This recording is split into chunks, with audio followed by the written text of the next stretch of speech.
Hi student, आज का class में हम लोग पॉलिटिकल का एक अच्छा टॉपिक के बारे में पढ़ेंगे जो है राष्ट्रीय झंडा।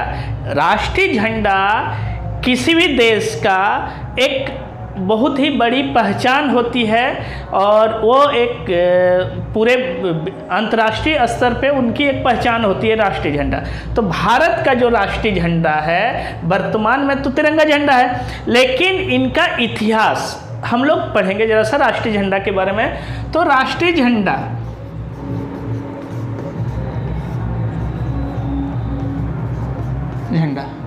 राष्ट्रीय झंडा जो भारत में वर्तमान में है, इसके पहले सबसे पहले भारतीय राष्ट्रीय झंडा का इतिहास 1907 ईस्वी में अंतर्राष्ट्रीय स्तर पे समाजवादी पार्टियों का अंतर्राष्ट्रीय स्तर पे एक सम्मेलन था जिसका नेतृत्व करता भारत के प्रतिनिधित्व के रूप में मैडम भीका जी गई हुई थी। मैडम भीका जी कामा, जहां जर्मनी के स्टुटगर्ट शहर में हुआ था सम्मेलन। वहां पे उसने लाल, हरा और पीला, लाल, हरा और पीला, ये 3 कलर का राष्ट्रीय झंडा को अंतर्राष्ट्रीय स्तर पर मैडम भीका जी कामा के द्वारा फहराया गया था। फिर उसके बाद 1919 में इसमें थोड़ा सा चेंज करके लोकमान्य तिलक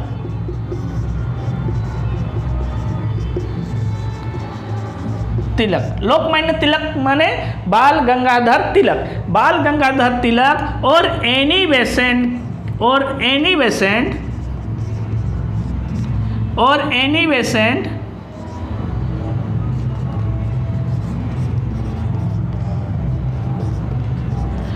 के सहयोग से इसमें सिर्फ 2 ही रंग रखा गया, लाल और हरा। ये 2 ही रंग भारतीय झंडा में था 1919 में, लाल और हरा। लाल था हिंदू धर्म का प्रतीक और हरा था इस्लाम धर्म का प्रतीक। 1921 में कांग्रेस का विशेष सम्मेलन विजयवाड़ा सम्मेलन हुआ था, अधिवेशन हुआ था विजयवाड़ा में, राजस्थान के विजयवाड़ा में 1921 में, जहां पे विजयवाड़ा में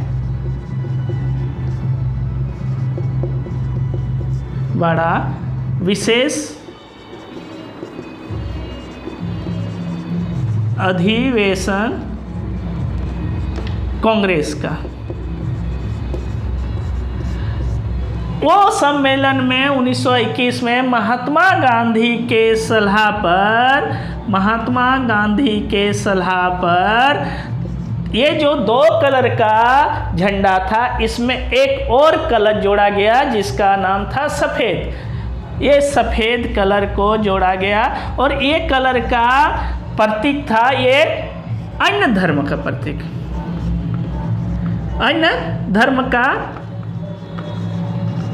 प्रतीक, भारत में अन्य धर्म में आपका ईसाई हो गया, सिख हो गया, फिर आपके पारसी हो गया, बहुत सारे धर्म थे जो अन्य धर्म का प्रतीक ये सफ़ेद हो गया। और उसी सम्मेलन में हंसराज एक क्रांतिकारी थे, उसके सलाह पर एक चरखा रखा गया बीच में। तो उस समय 3 कलर का हो गया, लाल, सफ़ेद और हरा, और बीच में चरखा, ये 3 कलर का। संविधान का गठन होने के बाद अनेकों समितियां बनाई गई, जिनमें से उस समय लगा कि झंडा समिति का भी गठन होना चाहिए, और झंडा समिति का भी गठन हुआ। तो एक तत्कालीन झंडा समिति का गठन हुआ जिसको तदर्थ झंडा समिति भी कहा जाता है। तदर्थ झंडा समिति के रूप में या तत्कालिक या काम चलाऊ झंडा समिति का गठन किया गया और उस समय झंडा समिति का तत्कालीन अध्यक्ष बनाया गया डॉक्टर राजेंद्र प्रसाद को। डॉक्टर राजेंद्र प्रसाद भारत के प्रथम राष्ट्रपति बने थे। डॉक्टर राजेंद्र प्रसाद को तत्कालीन झंडा समिति का अध्यक्ष बनाया गया। जब लगा कि झंडा समिति में अब झंडा समिति को पूर्णकालीन बनाया जाए, तब भारत के झंडा समिति को पूर्णकालीन बनाया गया और उस समय पूर्णकालीन झंडा समिति के अध्यक्ष जेपी कृपलानी को बनाया गया। कृपलानी को बनाया गया झंडा समिति का। ये पूर्णकालीन, ये क्वेश्चन भी पूछा जाता है, तत्कालीन या काम चलाऊ झंडा समिति के अध्यक्ष कौन थे? डॉक्टर राजेंद्र प्रसाद। और अस्थाई अध्यक्ष झंडा समिति का कौन बना था? जेपी कृपलानी। और एक सम्मेलन में कहाँ पे हुआ था? यहाँ पे अभी हम लोग को क्वेश्चन क्या क्या मिला? 1907 में अंतर्राष्ट्रीय स्तर पे झंडा फहराया गया था। क्वेश्चन आ सकता है कि भारत का राष्ट्रीय झंडा अंतर्राष्ट्रीय स्तर पे कब फहराया गया था? तो भारत का राष्ट्रीय झंडा अंतर्राष्ट्रीय स्तर पे 1907 में मैडम भीकाजी कामा के द्वारा फहराया गया था, जिनका कलर था लाल, हरा और पीला। फिर उसके बाद 1919 में लोकमान्य तिलक और एनी बेसेंट के सहयोग पे राष्ट्रीय झंडा में कुछ बदलाव किया गया और राष्ट्रीय झंडा को सिर्फ लाल और हरा, लाल हिंदू धर्म का प्रतीक और हरा इस्लाम धर्म का प्रतीक। और 1921 में कांग्रेस का विशेष सम्मेलन विजयवाड़ा में अधिवेशन हुआ था, जिनमें महात्मा गांधी के सलाह पर उस झंडा में और एक रंग जोड़ा गया जिसका नाम था सफेद। सफेद रंग अन्य धर्म का प्रतीक था और उसी सम्मेलन में हंसराज के कहने पर एक चरखा रखा गया। चरखा वो भारत का एक प्रतीक के रूप में दिया गया। और उसी सम्मेलन में बाबू लोग, उसी सम्मेलन में महात्मा गांधी ने वस्त्र नहीं धारण करने का, सिर्फ एक धोती पहन के रहने का निर्णय लिया था 1921 का विजयवाड़ा सम्मेलन में महात्मा गांधी ने निर्णय। वर्तमान राष्ट्रीय झंडा का जो डिजाइन तैयार किया था तो अनेकों भारतीयों के द्वारा डिजाइन आया था, लेकिन वर्तमान राष्ट्रीय झंडा का डिजाइन आंध्र प्रदेश का किसान नेता पिंकली वेंकैया के द्वारा दिया गया है। और राष्ट्रीय झंडा वर्तमान जो है वो आपका केसरिया सफेद हरा, केसरिया सफेद और हरा, ये राष्ट्रीय झंडा का चिन्ह है वर्तमान का। ये कलर है, क्या कलर है बाबू लोग? राष्ट्रीय झंडा का कलर है केसरिया। केसरिया त्याग एवं बलिदान का प्रतीक, केसरिया त्याग एवं बलिदान का प्रतीक, सफेद सत्य और अहिंसा का प्रतीक, शांति का प्रतीक, और हरा हरियाली का प्रतीक। इसमें एक चक्र दिया गया जिसमें 24 तिल्ली है। कितना तिल्ली है?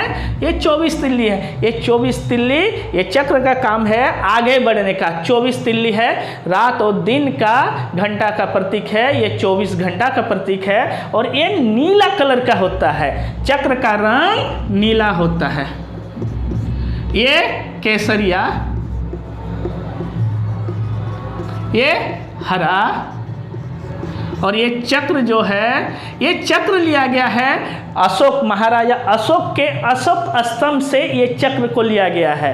महाराजा अशोक स्तंभ के अशोक स्तंभ से ये चक्र को लिया गया है। चक्र में 24 तिल्लियाँ हैं। 24 तिल्ली आपका रात दिन का प्रतीक है और ये नीला कलर का है।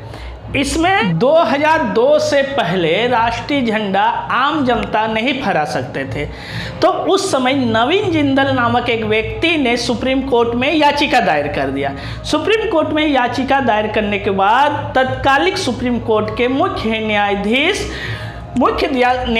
BN खरे के BN खरे ने एक ऐतिहासिक फैसला सुनाते हुए राष्ट्रीय झंडा को आम जनता के लिए फहराने का आदेश दे दिया कि भारत जब आज़ाद हो गया तो राष्ट्रीय झंडा फहराना चाहिए। उस समय तत्कालीन प्रधानमंत्री अटल बिहारी वाजपेयी ने झंडा के लिए बोला जाता है राष्ट्रीय ध्वज संहिता। और BN खरे ने जो ऐतिहासिक फैसला सुनाया था, उसने कहा था कि धारा 19(1) में के अनुसार भारत के नागरिक अपना मौलिक अधिकार के अनुसार भारत के प्रत्येक नागरिक राष्ट्रीय झंडा फहरा सकता है। लेकिन वाजपेयी, इसी को राष्ट्रीय ध्वज संहिता के नाम से भी जाना जाता है, राष्ट्रीय ध्वज संहिता। और ये अटल बिहारी वाजपेयी ने एक का गठन किया, झंडा आयोग का गठन किया। उसके अध्यक्ष थे DP सोनाथ।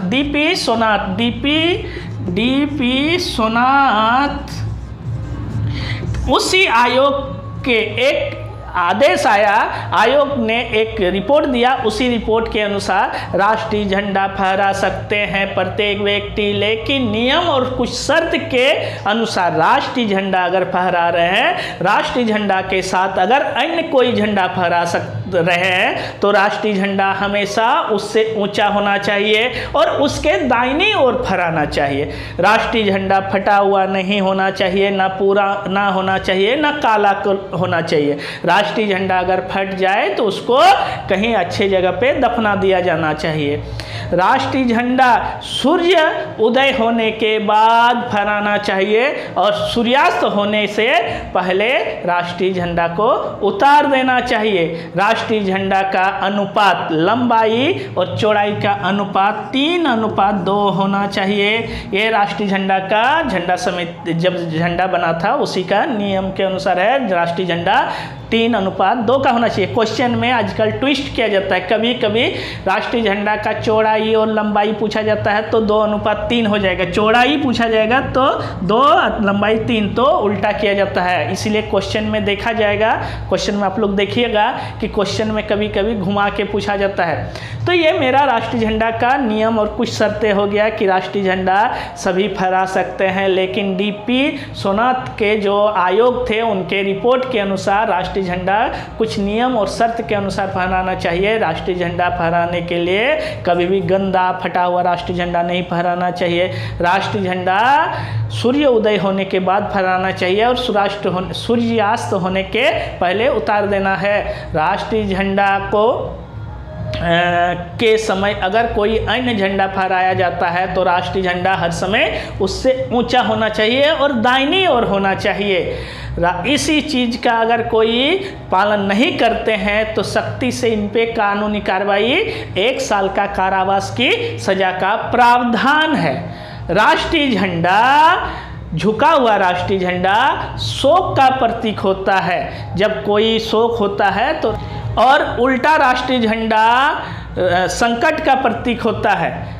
झुका हुआ राष्ट्रीय झंडा, वर्तमान राष्ट्रपति, वर्तमान मुख्य न्यायाधीश, वर्तमान उपराष्ट्रपति के मृत्यु के बाद राष्ट्रीय झंडा को 12 दिन के लिए झुकाया जाता है। पूर्व राष्ट्रपति,